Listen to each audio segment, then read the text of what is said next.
para penggemar channel Suyanto.id, kita bertemu lagi malam ini. Semoga selalu bahagia, sejahtera di tengah-tengah pandemi yang semakin membuat kita agak cemas, tapi tidak boleh cemas, supaya endorfin kita banyak dan imunitas kita tetap tinggi. Malam ini kita biasa seperti yang kita lakukan, karena channel Suyanto.id adalah merupakan channel untuk berbagi pengetahuan dan belajar sepanjang hayat. Kita beruntung punya tamu agung dari anggota parlemen, anggota DPR kita, beliau adalah Bapak Dr. Ferdiansyah, SEMM. Assalamualaikum Pak Ferdi. Waalaikumsalam Mas Yanto. Apa kabar Mas Yanto? Udah lama kita nggak ketemu nih. Mudah-mudahan Mas Yanto dan seluruh keluarga serta para penggemar Suyanto.id yang mendengarkan pada malam hari ini dalam keadaan sehat walafiat semuanya. Kita doa bersama semoga kita dalam keadaan sehat selalu, dan tentu di sini dalam rangka juga tetap berkarya demi bangsa.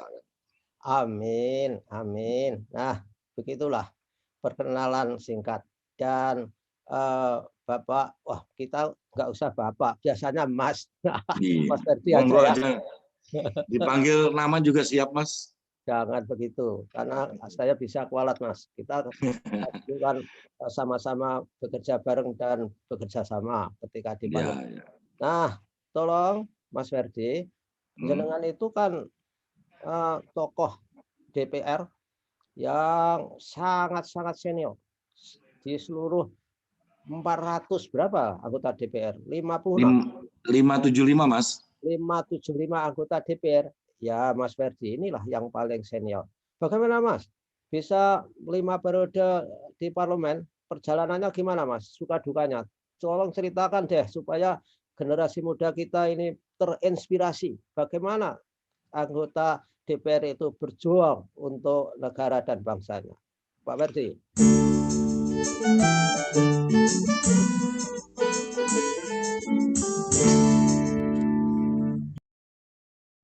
Ya, terima kasih Mas. Ini sebenarnya izin juga kalau menyampaikan ini, karena menurut saya ada, dan saya juga merasa tersanjung ini Mas Yanto bilang kok tokoh, padahal saya belum apa-apa. Tentu nah, kan gitu. Kita belum apa-apa, hanya selalu fokus.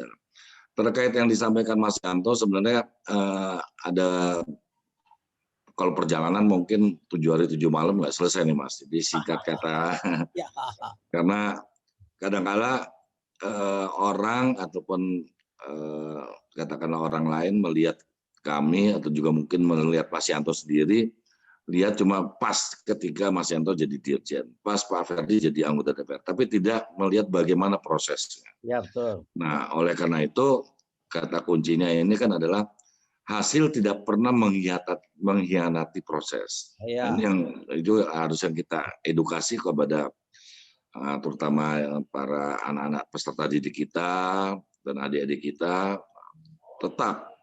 Jadi itu menjadi kunci adalah hasil tidak pernah mengkhianati proses. Artinya apa yang kita, kalau bahasa Jawanya, apa yang kita tandur, kita tanam, ya itu yang akan kita tuai, kan gitu.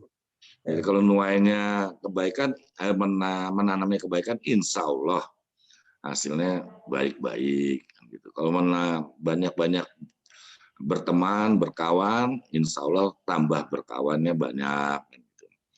Tapi karena didesakannya sama Mas Yanto, yang juga adalah tokoh pendidikan. Wah, saya juga belum tokoh. Tokoh pendidikan ini, kalau guyonnya Mas Yanto, ada mungkin bukannya rumus, tapi paling enggak ada istilah saya mempersingkat namanya 4K 1F Mas. Gitu. Kita menggunakan namanya 4K 1F. Nah, pasti nanya kan, apa sih K? Maksudnya sampai 4 kan gitu. Pertama, dalam kehidupan saya yang tentu berlatar belakang sebagai anak tentara, didikannya keras dan juga tegas, menjadi menginspirasi adanya sebuah 4K 1F. Yang pertama adalah mengenai komitmen. Nah, Oke. kita harus punya komitmen. Kemudian setelah punya komitmen yang kuat, tentu diikuti dengan konsistensi. Konsistensi apa yang sudah dikomitmenkan. Jadi konsistensi apa yang dikomitmenkan. Yang ketiga, konsekuensi. Ya, Dia harus tahu akibat punya komitmen, kita harus tahu apa yang kita lakukan itu konsisten, ya jadi tahu konsekuensinya. Contoh atau analogi yang paling gampang sederhana gini aja, Mas. Saya pengen IP saya 3,5 atau ya. IP saya 4. Nah, itu kan menjadi target atau komitmennya. Konsistennya berarti yang dituntut apa? Belajar yang rajin dan ulet kan gitu. Tapi harus tahu konsekuensinya dalam konteks mencapai IP 4 itu, dalam konteks belajar rajin dan ulet itu membutuhkan waktu 1 hari 4 jam. Dia harus tahu konsekuensi untuk mencapai 4 itu adalah 4 jam belajar 1 hari. Ya. Nah, yang terakhir adalah kita punya kompetensi. Nah, kompetensi ini ada beberapa hal, Mas, tidak hanya dalam konteks keprofesionalan, tidak konteks dalam hal yang mengenai apa yang dibidangi, tapi juga ada 2 hal sesuai Undang-Undang Guru dan Dosen sebenarnya. Ya. Bukan jangan-jangan sebenarnya ini yang saya inspirasi sehingga ketika waktu itu kita bahas Undang-Undang Guru dan Dosen itu sebenarnya salah satunya kalau tidak salah walaupun saya tidak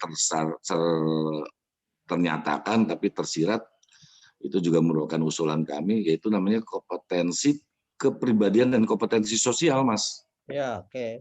Jadi kita harus punya kompetensi kepribadian dan kompetensi sosial. Kenapa? Ya sehebat-hebatnya kita kalau nggak punya teman kan ya apa artinya. Sehebat-hebatnya kita kalau tidak punya kepribadian, ya kan kepribadian ini ya bentuk-bentuk ciri khas ini kaitannya nanti di budaya nih Mas, nanti kita kupas dalam undang-undang ciri khas itu karakter. Itu apa? Saya ambil 2 hal aja. Ya kan 2 hal itu namanya PT, petarung dan tangguh. Oke. Kita harus jadi petarung dan tangguh kan gitu. Ya. Nah, sebenarnya banyak hal ya. Nah, itu juga dalam kalau kita cermati satu-satu baik itu 11 kepemimpinan ciri kepemimpinan Pancasila dan juga kemudian 8 Habits Stephen Covey itu kan bisa tergambarkan. Terakhir F-nya ini bukan Ferdi Mas, bukan Ferdiansa. F-nya ini fokus. Nah, ini yang kami alhamdulillah karena kami dipercaya oleh pimpinan kami dari pimpinan partai kami, ketua umum dan seluruh jajarannya dan saya terima kasih sekali dan juga diberi amanah dari Maha Kuasa Allah Subhanahu wa taala. Yaitu apa? Karena fokus itu jadi selama kami menjabat anggota DPR RI secara alhamdulillah berkat ridha Allah terus-menerus itu ya di komisi ya di bidang pendidikan Mas Yanto. Ya, betul. Nah, itu yang mungkin Mas Yanto bilang tadi bukan tokoh lah. Dilalahnya terus-terusan di situ lah. Iya. Tentu.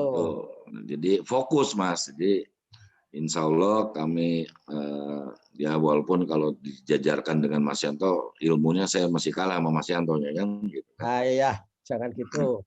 Nah, tapi mudah-mudahan apa yang kami dari tahun 99 sampai sekarang ya kita catat dan kita rekam dan tahu perkembangan dunia pendidikan baik yang secara konsepsi maupun dari tataran konsep, tataran taktis dan tataran operasional. Oke. Itu aja. Jadi resepnya tentu terakhir yang tidak kalah pentingnya sebenarnya yang awal ya. Ridhonya orang tua, tentu ridhonya yang maha kuasa, Gusti Allah kan gitu Mas. Nah. Ya, luar biasa. Begitulah para penggemar Suyanto.id resep sukses dari Mas Ferdi. 4K, 1F. Betul Kak? Betul kan? 4 Betul Mas. F ya? Betul. Ya, betul. Dan komitmen, konsisten, konsekuensi, kompetensi, dan fokus. Fokus. Ya, oke. Dan saatnya Mas Ferdi ini masyarakat terutama di kampus-kampus dulu kan pernah mendengar bahwa Undang-Undang Sisdiknas itu akan direvisi akibat usianya memang sudah lama.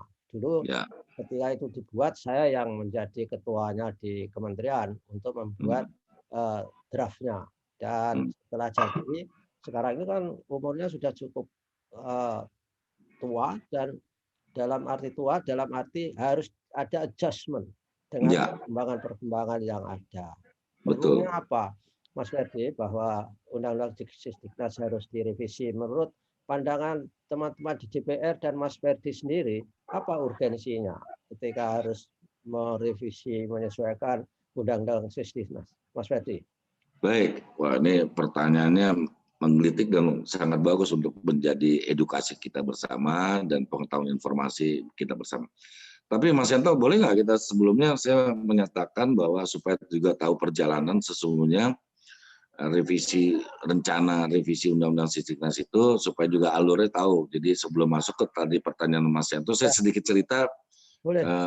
Nah, cerita gini, bahwa intinya singkat cerita, revisi Undang-Undang Sistem Pendidikan Nasional telah ditetapkan dalam Prolegnas tahun 2020, ya kan? Nah, dan juga dalam long list Prolegnas 2024 itu masuk. Masuk dalam Prolegnas, program legislasi nasional, dan ditetapkan bersama.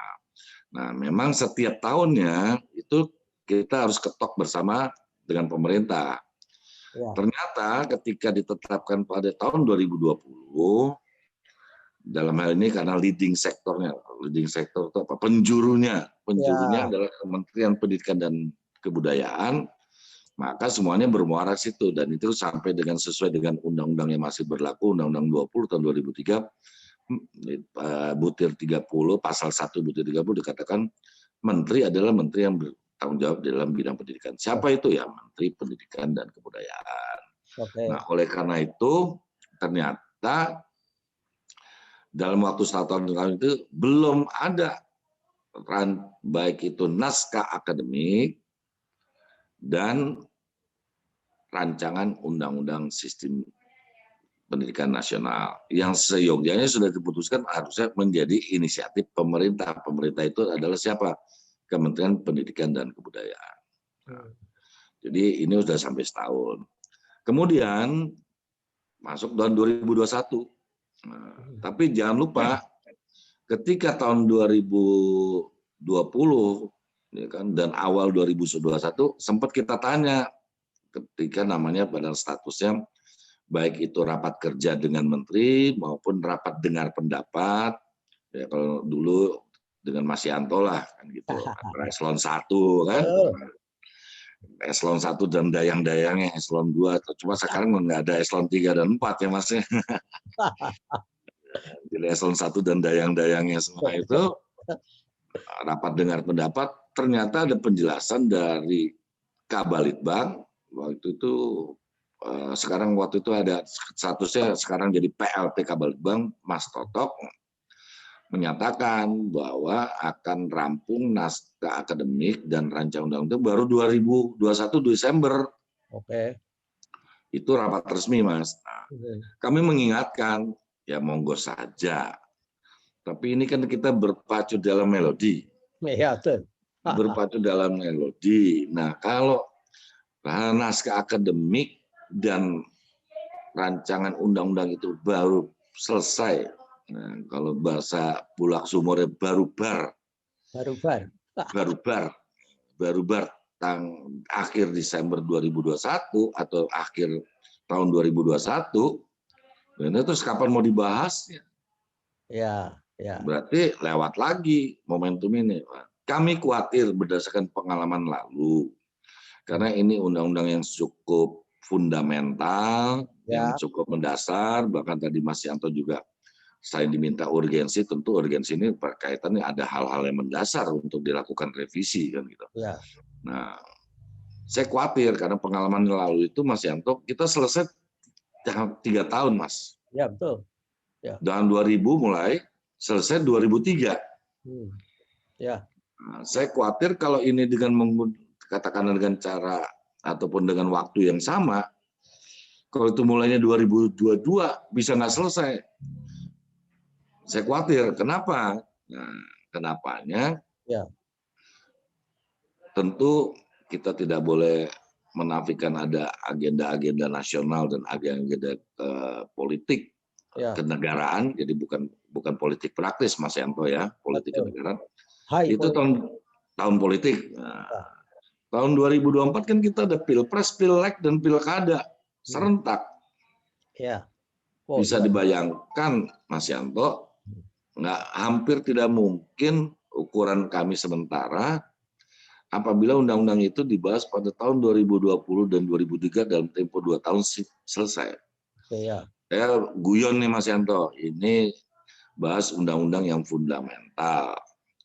Karena juga harus menjawab tujuan negara Republik Indonesia yang termaktub dalam pembukaan Undang-Undang Dasar Negara Republik Indonesia tahun 45. Nah, oleh karena itu, saya mengingatkan, Pak, ini guyon nih Pak, guyonnya ini jangan seperti apa yang termasuk ya kan dalam sebuah teks menyatakan maka dari itu kita akan dalam tempo sesingkat-singkat, nggak mungkin bahas undang-undang ini dalam tempo sesingkat-singkatnya kan gitu.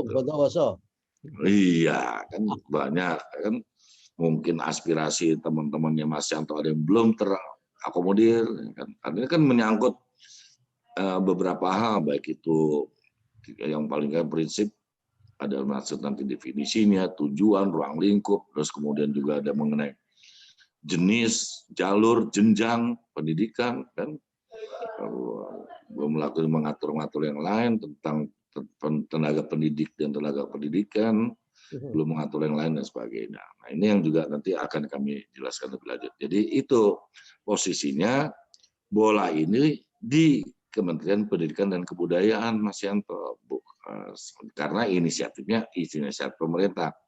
Siapa yang minta? Ya pemerintah, dalam ini Kemendikbud. Itu ada hasil permintaan ketika rapat kerja pada tahun 2019 dari Kemendikbud minta. Jadi bagaimana untuk ini? Kami pun sebenarnya tadi menawarkan untuk inisiatif. Intinya untuk juga mempercepat atau kalau dari pemerintah, Mas, berarti nanti daftar inventarisasinya ada dari 9 fraksi. Oh iya ya. Iya. Lebih panjang, Mas. Iya, kalau lebih panjang kan gitu. Mas Yanto kan ngalami lah kan gitu. Ya. Nah, tapi apabila datangnya dari pemerintah, dari DPR, berarti kan dimnya cuma dari pemerintah satu kan gitu. Jadi sebenarnya juga bagian yang kami telah ingatkan, ya, tapi ya karena mungkin yakin bisa, ya kita serahkan kan, kita kan manut saja, manut saja kan. Kalau mungkin bahasanya kalau wis njalo ya tepos liro lah kan gitu. Bahasa Jawa ya? Ya, ini orang Jawa Barat yang bisa bahasa Jawa karena saya pernah di Madiun 5 tahun 4 bulan, Mas. Oh ya. Jangan-jangan SMP-nya sama dengan saya, Mas Samben. SMP Mas Pati bukan? Iya, SD Mospati saya, Mas. Oh, SMP-nya sudah enggak ya? SMP-nya Boten. Oke. SD-nya, Nah ini Mas, bentar. Tadi katanya pemerintah janjinya Desember 2021 kemarin. Nyatanya jadi tidak itu, Mas? Bukan, akan selesai tahun naskah akademik dan yang rancangannya itu akan selesai akhir tahun 2021. Ini resmi, Mas, yang menyampaikan PLT Kabalitbang. Nah, sekarang aku coba. Nah, ini kan berarti belum bisa dibahas, Mas. Akhir tahun 2021. Iya. Wah, ya terlalu lama. Iya, maka itu kan Mas Yanto kan tahu dan juga supaya juga ya tahulah pembahasan itu kan karena fundamental kan ada pandangan-pandangan dan apalagi kan dalam dunia pendidikan banyak mazhabnya juga, Mas, ya kan? Nah, banyak mazhabnya, bukan banyak lah, tapi ada beberapa mazhab kan gitu kan. Itu kan juga harus dilakukan kan, ataupun diadop, diserap. Belum juga pandangan-pandangan tentu dari konteks belum bicara mengenai soal pendidikan formal dan non formal, kan ada yang compulsory, yang non compulsory-nya bagaimana, banyak nih Mas. Ya. Aku khawatir sih, ya mudah-mudahan, tapi kami yakin kalau mau kerja keras sih mudah-mudahan masih bisa selesai. Andai kata. Iya, tapi 2022 Mas baru mulainya, Mas. Oh, enggak, maksud saya andai kata selesai, Hmm. diminta selesai pertengahan tahun 2021, Hmm. masih mungkin enggak itu seperti ngejar layangan putus? Pak, itu resmi kita akan reconfirm ulang ya paling tidak nanti pada bulan Mei lah. Artinya kan kalau saya di sini sampai dengar laporan kan masih banyak penyerap, ya kan ada pandangan-pandangan terutama di naskah akademiknya juga waktu laporan Desember dan Januari belum terselesaikan. Ini kebetulan juga kami dari Komisi 10 kan membuat peta jalan, Mas, peta Ya, jalan. ya. Nah, tapi kan si pemerintah apa ya yang apa menurut kami itu bukan konsep peta jalan yang disampaikan, tapi itu Renstra kan gitu dan Renstra juga belum komplit ini kalau ini Ya, beda.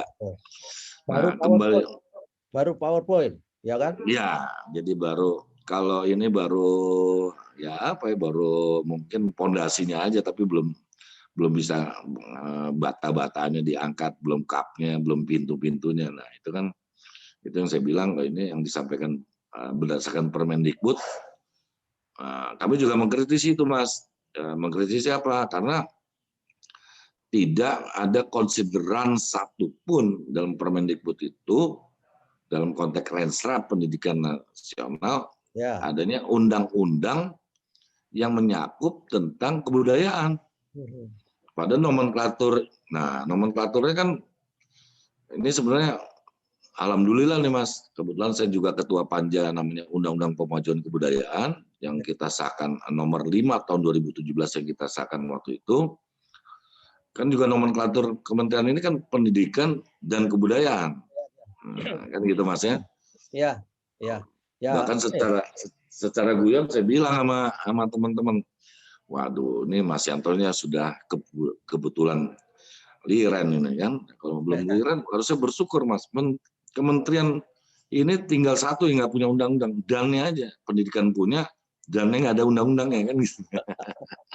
Kalau guyonnya kan gitu, kalau bercandanya kan gitu. Ya, nanti kita membahas mengenai apa roadmap Urgensi. peta jalan yang dibikin kementerian untuk minggu depan, Mas, barangkali. Boleh. Kita kupas tuntas, Mas. Ya, Kita kupas tuntas. Kita kan fokusnya ijab kabulnya undang-undang Sisdiknas tadi, Mas. Jadi ya. urgensinya apa itu? Harus direvisi undang-undang Sisdiknas. Jadi gini, Mas, kita kan kalau dalam konteks membuat undang-undang itu kan juga punya namanya landasan filosofis, landasan yuridis, landasan sosiologis.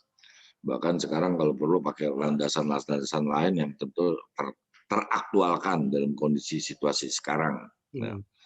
Nah, oleh karena itu, kalau kita lihat landasan yuridis, kan itu berarti ada yang perlu kita kupas dulu, yaitu namanya Undang-Undang Dasar Negara Republik Indonesia tahun 45. Itu kan juga nggak semuanya punya pemahaman yang sama untuk menjelaskan ini kan gitu Mas. Oke. Nah itu misalnya kan gini, ini misalnya salah satu dalam Undang-Undang Sistem. Tadi Mas udah mengatakan tuh Mas kan, tadi saya kupas dulu pasal 31 ayat 2-nya aja saya ambil singkat.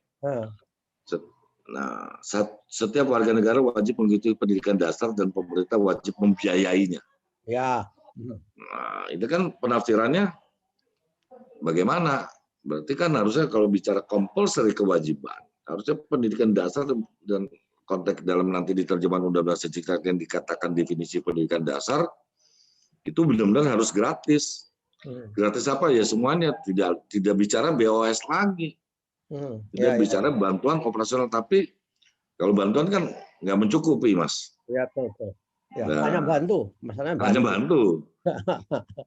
Kayak Mas Yanto ngerewangi tetangga kan, gitu hanya bantu-bantu kan, bukan menyelesaikan masalah kan.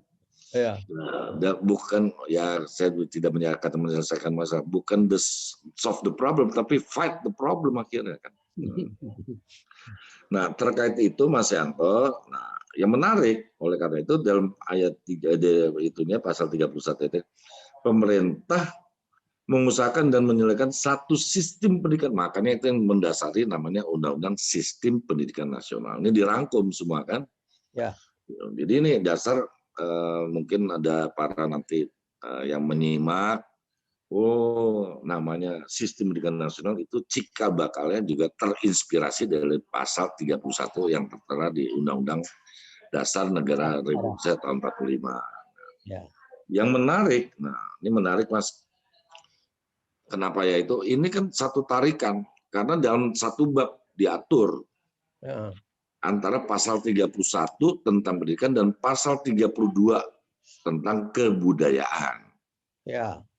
Nah, kalau guyonnya kan saya tanya, kalau suka ditanya, Pak Ferdi, loh kan udah ini apa kalau rapat orang tanyain dong, tanya apa Pak? Budaya pendidikan kita gimana sih? Oh, saya teringat. Nah, jadi teringat Pak. Jadi waktu saya kerja di swasta, saya juga termasuk yang ya katakanlah cawe-cawe lah. Itu akhirnya kita bikin namanya falsafah PTA. Oke. Artinya apa? Jadi harus ada corporate culture. Iya betul. Ya. Nah, karena problemnya ada nggak budaya pendidikan kita? Gimana sih budaya pendidikan kita? Itu yang juga belum terjawab. Nah, ini yang juga mendasari urgensi.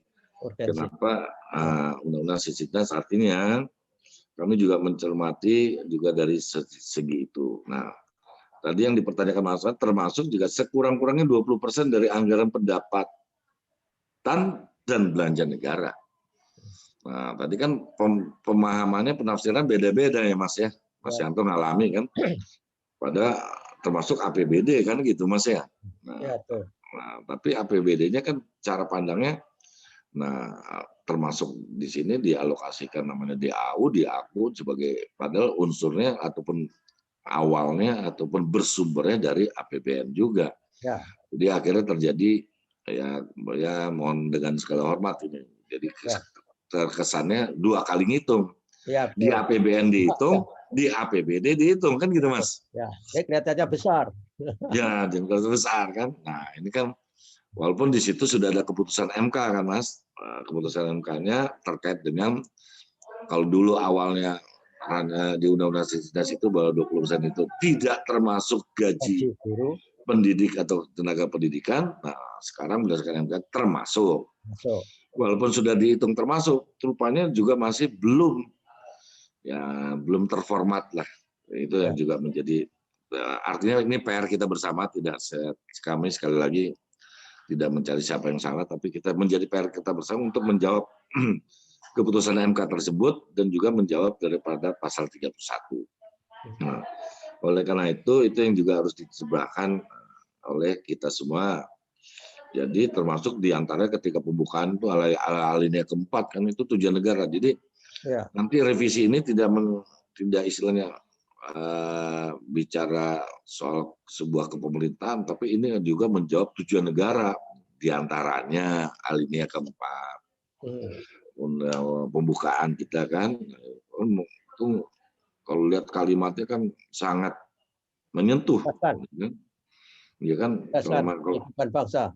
Waduh, kalau dibaca pelan-pelan, kayak numpak dokar Mas, waduh ngeri-ngeri sedap ini Mas. Iya ngeri-ngeri sedap kan misalnya contoh di sini kan yang dalam konteks itu yang sederhana yang kita saya ambil ujungnya aja lah. Ya kan ambil ujungnya misalnya diantaranya mengenai berdasarkan kemerdekaan perdamaian abadi, keadilan sosial, terus juga menjawab daripada kaidah nilai-nilai luhur Pancasila berdasarkan ketuhanan yang Maha Esa, yang adil dan beradab, persatuan Indonesia, kerakyatan yang dipimpin oleh hikmat dalam kebijakan dan permusyawaratan perwakilan, terus kemudian dengan mewujudkan suatu keadilan sosial bagi seluruh rakyat. Ini kan harus dijawab dalam konteks itu. Nah, termasuk tadi yang mencerdaskan kehidupan bangsa dan sebagainya. Nah, mencerdaskan ini nanti kan terjawab mengenai ini yang suka salah tafsir Mas. Dengan segala hormat mungkin kalau ada yang beda persepsi dengan saya mohon maaf.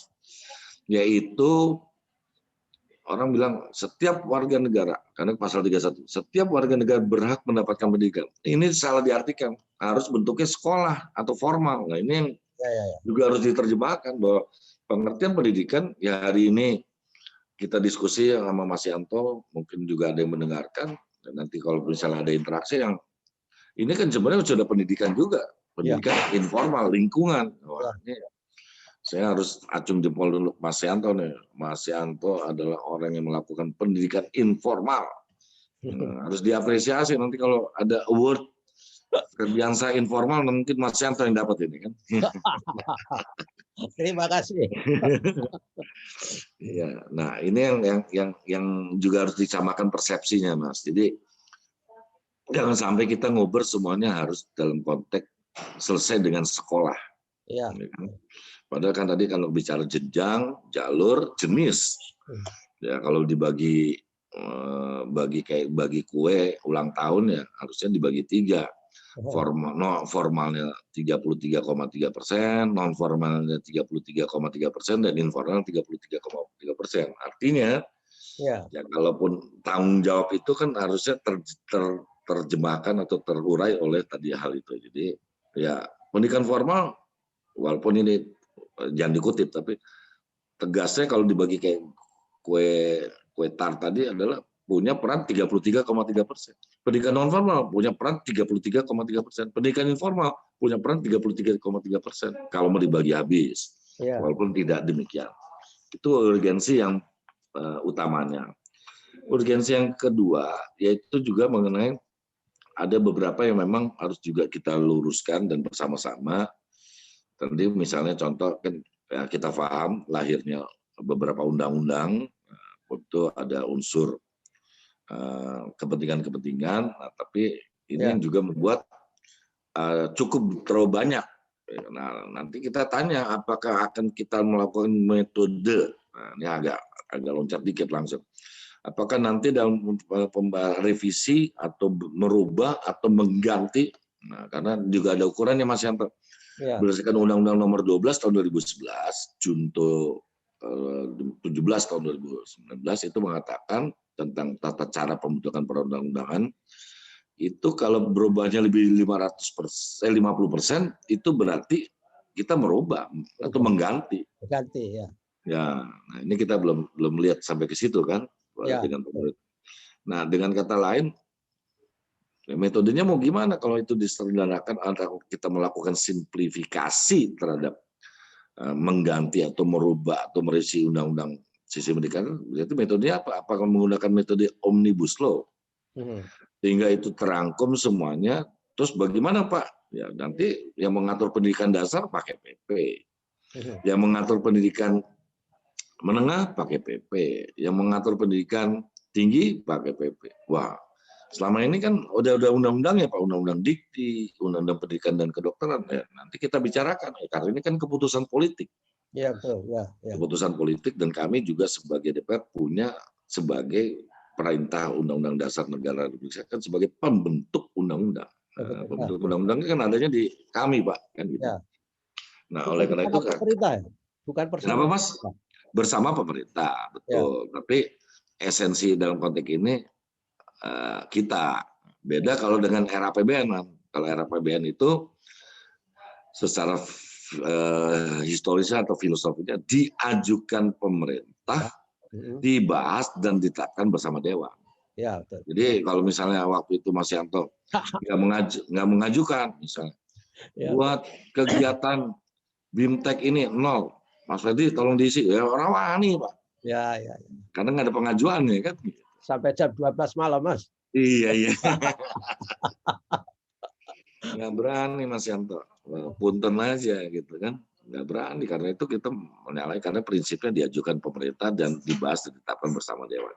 Ya, kita kembali tadi, jadi kayak tadi itu, nah metodenya, apakah kita akan men-certify? Ini satu hal lagi Mas, bukan belum apa di luar substansi ya Mas ya. Ya, oke. Nah, di luar substansi. Nah, oleh karena itu kita mulai sedikit substansi.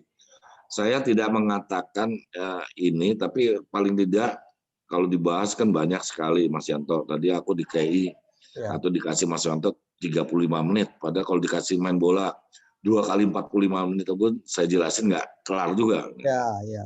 Karena dibatasi oleh ruang dan waktu oleh penjenengan Bapak Suyanto Maka saya hanya ngambil namanya diantaranya, Mas ya. Ya, Ya, oke. punten diantaranya. Tentang tantangan global dengan rencana perubahan sistem pendidikan nasional itu diantaranya. Itu ada diantaranya yaitu perbaikan fundamental pendidikan. Jadi bukan ini saja, bisa nambah-nambah. Ya. Perbaikan pada tataran pengelolaan SDM.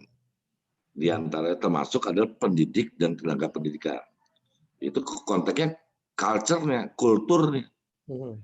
Ya. Perbaikan pada tataran pengelolaan SDM. Nah, ini kan kita juga lihat selama ini bagaimana evaluasi. Tapi juga kami lagi bingung nih Mas Yanto nih. Aduh, lihat kok juga bingung apa kok P4TK dilebur sama LPMP dilebur jadi balai-balai. Waduh, nggak tahu lah. Itu mah.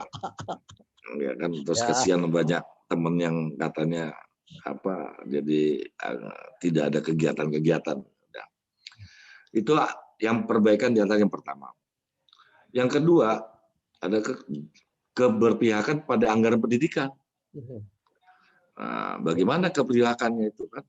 Nah, ini yang kami pernah utarakan ke Mas Nadiem, Mas, sampean ini kan dekat sama Pak Jokowi, yakin kan dong bantuin Pak Jokowi, kan kita dukung sekali program utamanya Pak Jokowi SDM unggul. Nah, kalau SDM unggul kan diantaranya itu menyangkut anggaran. Nah, misal mau mencetak SDM unggul itu per orang tuh berapa dan definisi SDM unggul itu apa, ruang lingkupnya seperti apa, ukuran per jenjang itu kayak apa. Saya sebagai anggota DPR Komisi 10 pasti dukung bukan 1 juta%, 1 miliar% atau 1 triliun%. Nah, tapi kan harus diurai, dijelaskan dulu kan gitu. Nah, oleh karena itu kan keberpihakan anggaran. Nah, berulang kali kami utarakan juga, kami juga mengundang beberapa kementerian dan lembaga yang terkait. Nah, ini harusnya Kemendikbud sebagai leading sector yang mengatur tentang anggaran fungsi pendidikan. Nah, ini kan belum terlihat, Mas Yanto. Belum tuntas ya? Belum. Harusnya, iya harusnya apa yang membagi anggaran fungsi pendidikan itu Dikbud sama Kemenq. Jangan Kemenq atau Bappenas, karena tahu ya tentu berkoordinasi tetap, tapi kan leading sektor ya kan gitu Mas ya. Nah, leading sektor, nah itu kebijakan sehingga ketika misalnya mohon maaf, ketika nanti kan juga pasti ada perbedaan unit cost di antara kementerian-kementerian itu terhadap sebuah pendidikan umum. SMK di Kementerian A mungkin beda unit cost-nya dengan SMK atau sejenisnya yang di Kementerian B, kan gitu Mas. Ya. Mas paham, lebih paham lah Mas Yanto kan. Nah, itu yang kedua. Yang ketiga, ya kan, tadi yang saya sudah utarakan, perbaikan ataupun melakukan sinkronisasi dan harmonisasi. Nah, tadi terhadap undang-undang beberapa yang tidak hanya di bidang pendidikan. Ya kan? Tadi Mas Yanto sudah menyebut, nah, saya hanya mengulangi apa yang disampaikan Mas Yanto, misalnya undang-undang pemerintahan daerah, nah, kan, undang-undang apalagi bisa desa, undang-undang mungkin tentang infrastruktur, kesehatan juga ada, kesehatan, ya kan. Ya. Nah, oleh karena itu secara cepat, ini versi saya, tapi bukan itu tidak kurang dari 19 undang-undang yang perlu dilihat yang terkait dengan undang-undang terkait dengan rencana kita untuk merevisi atau merubah atau mengganti undang-undang sistem pendidikan nasional. 19 undang-undang Mas. Ya betul. Nah itu lama. Ini mudah-mudahan ya untuk melakukan supaya itu bisa disinkronkan supaya jangan perbedaan. Nah, ini kan dengan pembagian kekuasaan dengan pemerintah daerah kan juga orang bingung-bingung nih Mas, dengan misalnya SD SMP kabupaten kota, SMA SMK provinsi, perguruan tinggi pusat kan. Ya. Nah, terus kalau bagaimana dengan kabupaten kota yang ya relatif mampu, berarti dia nggak bisa bantu SMA SMK dong. Gimana teknisnya kan? Nah, ini sebagai contoh. Nah itu gambarannya. Ya, oleh karena itu, kalau lanjut saya agak potong dikit atau percepat sedikit. Ada ini versi saya tidak pasti benar ya. Ya. Ada paling tidak ada 8 indikator kinerja utama dalam sistem pendidikan nasional yang menjadi isu perbaikan regulasi tentang pendidikan. Nah, jadi ada 8 isu. Ini bisa diperdebatkan. Saya juga tidak merasa ini benar 100%, tapi bisa diperdebatkan. Jadi isunya, ya kan, isu pertama misalnya lulusan mendapatkan pekerjaan yang layak. Ya, sebenarnya bukan pekerjaan ansih dalam pengertian ini, karena ini juga harus dipahami, Mas. Ya. Karena lulus itu belum berarti kerja. Yang kalau gambaran kita kan selalu lulus itu kerja kan di dunia pekerjaan yang notabene nggak relevan. Nggak relevan. Kan. Atau dia cuma nggak mau kerja, mau menciptakan sendiri. Jadi kan didiknya kan nggak mungkin. Kita mendidik peserta didik kan tidak, sebenarnya sudah dijawab di Undang-Undang Sistem Pendidikan Nasional. Pasal 12 ayat 1 butir B, kalau tidak salah, itu mengenai pendidik harus tahu minat dan bakat peserta didik. Itu kan mengawali. Ya, sehingga nanti ketika dia lulus SD, rekomendasi, ini putranya Pak Yanto, jangan jadi, nanti ke depannya jadi insinyur. Mendingan jadi ahli sosiologi, mengarahnya ke situ. Nanti ditangkap guru SMP, melanjutkan. Oh ini anak ternyata kuat di otak kanan, dilanjutin guru SMA. Nah, ini oh berarti ini anak jangan masuk jurusan masuk di berbau teknologi, tapi lebih ke baru humaniora atau sosial. Sehingga sesuai dengan minat dan bakat serta passion tentu di sini. Nah, ini tidak kalah passion. Itu yang pertama. Yang kedua juga mahasiswa juga ataupun peserta didik harus punya pengalaman. Nah, ini harus dijawab. Jadi kayak forum-forum gini, Mas, kan kurang, Mas. Ya. Mas Yanto ya. Kurang, Mas. Mahasiswa atau peserta didik mendapatkan pengalaman di luar kelas. Pengalaman hidup lah, lebih tegasnya kan. Ya, pengalaman hidup, dan tentu di situ kan nggak ada SKS-nya di universitas manapun nggak ada SKS-nya kan kalau pengalaman hidup, Mas kan. Ya. Kalau mogok di tol bannya pecah 2 gimana caranya kan gitu kan kira-kira kan. Nah, yang ketiga, dosen atau guru juga harus yang lebih ngarah untuk kompilasi mengenai best practice kan gitu. Jadi ya, memang harus juga mengadop, apalagi kan kemarin kita sudah dorong Mas Yanto, yaitu adanya namanya RPL, rekognisi pengalaman lampau. Ya. Nah, ini guyon tapi serius di dalam rapat kerja nih. Pas aku mimpin, waktu saya jadi pimpinan komisi, bicaralah Bapak namanya Pak Nasir. Dulu nama jabatan beliau kan Menristek Dikti. Nah, Pak Nasir, Bapak dengan baik menjelaskan RPL dan sebagainya untuk menjawab tantangan bagaimana orang yang tidak punya kualifikasi S1, tidak punya kualifikasi S2, tidak punya kualifikasi S3, tapi bisa disetarakan dengan tadi, sehingga kita tidak kekurangan baik guru maupun dosen. Oh iya Pak, nah kalau kayak gitu, terkait itu juga termasuk. Nah sekarang yang disampaikan Mas Yanto nih, guyon tapi serius. Pak, kalau kayak gitu, numpang tanya, kalau kayak saya, nanti RPL-nya apa Pak?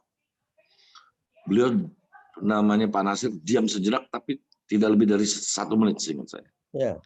Dia jawab, tinggal pilih profesor komunikasi apa profesor politik. RPL-nya. Nah, ini kan menarik, Mas. Ya. Itu di forum resmi. Artinya walaupun waktu itu mencontohkan saya, cuma kan kalau saya keluar matur-matur atau bicara kan malu kan gitu. Tapi ini resmi disampaikan kan. Wah, jadi kalau pakai Pak Ferdi dibilang Bapak cocok profesor politik, komunikasi atau profesor politik kan. Nah, kembali lagi praktisi tadi sudah mengajar di dalam kampus, best practice, jadi emang harus dimasukin atau peserta didik. Jadi tidak mesti di kampus ya, tapi juga di mana di SMA, SMK kan gitu kan.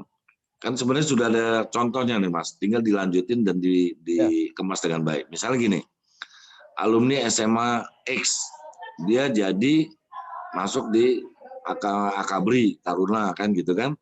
Ya. Nah dia setelah jadi mau lulus ada kewajiban memberi materi di sekolah tersebut.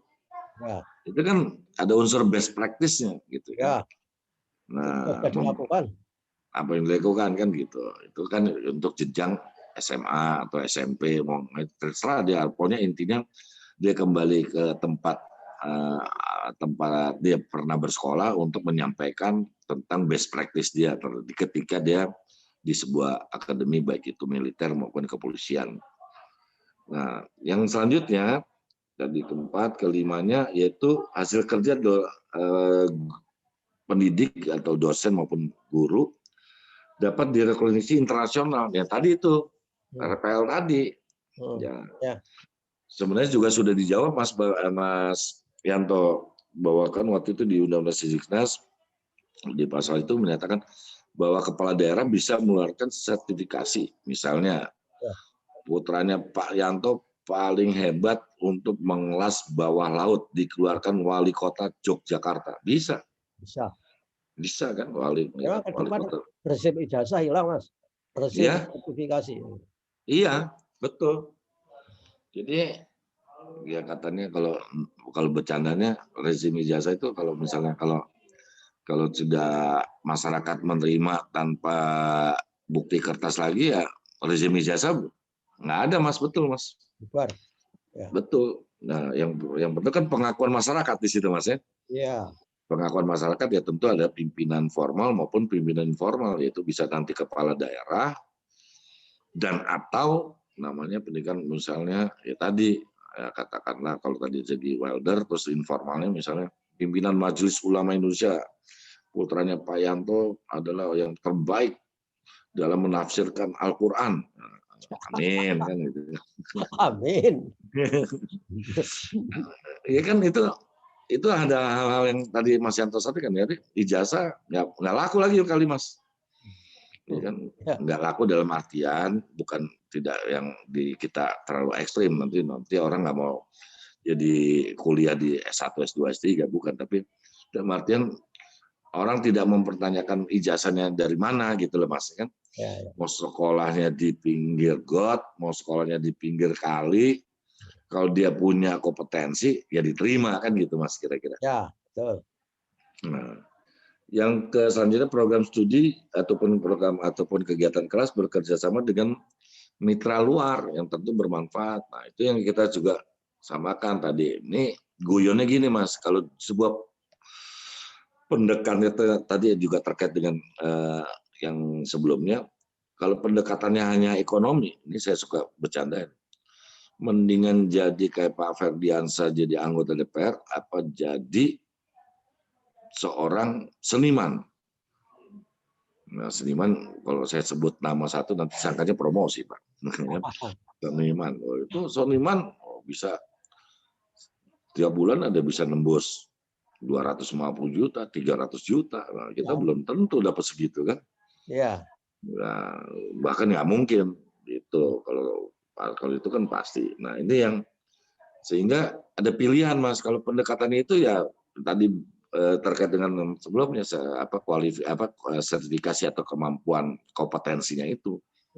Ya udah dia nggak perlu ya tegas saja misalnya dia SMK Karawitan ya udah nanti ambil di S1-nya kalaupun melanjutkan S1-nya S1 yang memang ngarah ke Karawitan. Atau kalau nggak perlu sampai S1 tapi sudah diakui masyarakat, kenapa tidak kan gitu. Tinggalkan tujuan personalnya. Yang selanjutnya ada kelas yang kolaboratif dan partisipatif. Nah ini memang kita harus juga menjadi tugas kita untuk lebih menginspirasi, membuat para pendidik dan pendidikan lebih lebih kreatif dan inovatif dan dia tidak merasa sebagai the best among in the classroom, we are the best kan, tapi dia juga mengajak si peserta didik adalah sebagai hal yang ya saling silang lah. Kalau di budaya Sunda ada siliasa, silasu, silasi gitu kan. Nah itu juga. Dan terakhir Ya, Sebenarnya terakhir, Mas. bisa terakhir, bisa enggak ya. Tapi Terakhir, ini itu terakhir. juga ya tentang ada benchmark tentang studi-studi itu dengan dunia luar kan. Kita kan bukan katak dalam tempurung, Mas Yanto kan. Mas Yanto bisa ini kan pernah belajar ke luar negeri. Gitu. Ya. Itu yang tadi proses. Itu yang bagian proses. Sehingga juga ada benchmark. Paling tidak pembanding, mungkin terlalu terlalu ideal kalau gitu saya mengatakan benchmark, tapi pembanding dengan program studi yang ada di luar negeri yang menjadi ukuran. Tentu ukuran ini ya yang selevel, jangan Indonesia lawan negara yang super maju kan gitu dalam hal teknologi. Iya, yang sebanding kan. Iya, yang agak, kalau bahasa Mas Yanto dulu kan Pak Ferdi yang agak memper-memper. Ingat saja. Jadi itu Mas, jadi 8 itulah yang juga mendasari dan oleh karena itu kan perlu juga ada termasuk tadi kan tidak lepas tadi tentang pendidik dan tenaga pendidikan, ya juga termasuk juga kalau mau mendalami ya substansi rincinya adalah melihat lagi LPTK sebagai pabrik guru mau kembali ke kitohnya apa orang kan gitu kan. Ya. Nah, apakah itu nanti benar-benar sebagai pabrik guru? Ini mohon maaf ini menggunakan yang gampang dicerna Mas ya, istilahnya pabrik guru Mas ya. Ya. Ya. Ya. Itu Mas kira-kira kalau masih diikuti masih banyak hal yang perlu disampaikan, cuma itulah esensi-esensi. Ya, dalam tentu juga menjawab. Itu masih banyak, tapi karena waktunya kita bersambung Mas Ferdi supaya dari potongan-potongan modul, potongan-potongan videonya itu gampang diikuti oleh para penggemar dan para pemirsa. Nah, itulah saudara-saudara sahabat Suyanto.id, bincang-bincang kita dengan Mas Ferdi, anggota DPR di Komisi 10 yang sudah 5 kali menjadi anggota DPR, sudah banyak makan asam garam dari proses legislasi dalam bidang pendidikan. Dan, asin Mas nanti kalau macam garam. Ya, terima kasih. Asin. Saya ketika rapat kerja, rapat dengan menterinya tegang, tapi Mas Ferdi itu masih sempat SMS dengan kita, jadi ada hiburan Mas zaman dulu, tidak ikut tegang. Terima kasih, sikap itu yang perlu dikembangkan untuk menjaga hubungan sosial yang lebih baik. Nah, akhirnya Mas Ferdi, sungguh-sungguh mendapat kehormatan dengan bisa bersama para penggemar Suyanto.id. Kita ketemu minggu depan. Assalamualaikum warahmatullahi wabarakatuh. Mas Yanto boleh tutup sama pantun nggak Mas? Karena ini udah warisan budaya tak benda diakui UNESCO. Bagaimana Mas? Boleh tutup sama pantun? Oh iya, silakan. Tapi dibuka lagi kalau begitu. Assalamualaikum warahmatullahi wabarakatuh. Ini kan gini Mas, ini kan kita menghargai bahwa kita sudah mendapatkan konfirmasi dari UNESCO menjadi warisan tak benda, warisan budaya tak benda. Ya, jadi saya bacakan ya Mas, nanti pelan-pelan. Mungkin cuma bacanya belum sehebat putunya Mas Yanto yang di SD itu kan. Oh, ini berarti hebat beneran. Iya. Indonesia bangsa merdeka, rakyatnya makmur, adil dan sentosa. Bersama kita, mari majukan generasi bangsa melalui perbaikan sistem pendidikan di Indonesia. Itu yang nuansa pendidikan. Ini nuansa supaya kita agak senyum, karena pantunnya agak lucu. Ikan cupang diadu tak pernah kalah, dipelihara di dalam wajan. Murid dan guru ada di sekolah, terus tingkatkan mutu kualitas pendidikan kita. Terima kasih. Wassalamualaikum warahmatullahi wabarakatuh. Waalaikumsalam. Wah, luar biasa. Mudah-mudahan puisinya Mas Ferdi bisa menjadi doa kita bersama dan diijabahi oleh Allah Subhanahu wa taala. Amin. Terima kasih. Assalamualaikum warahmatullahi wabarakatuh. Waalaikumsalam.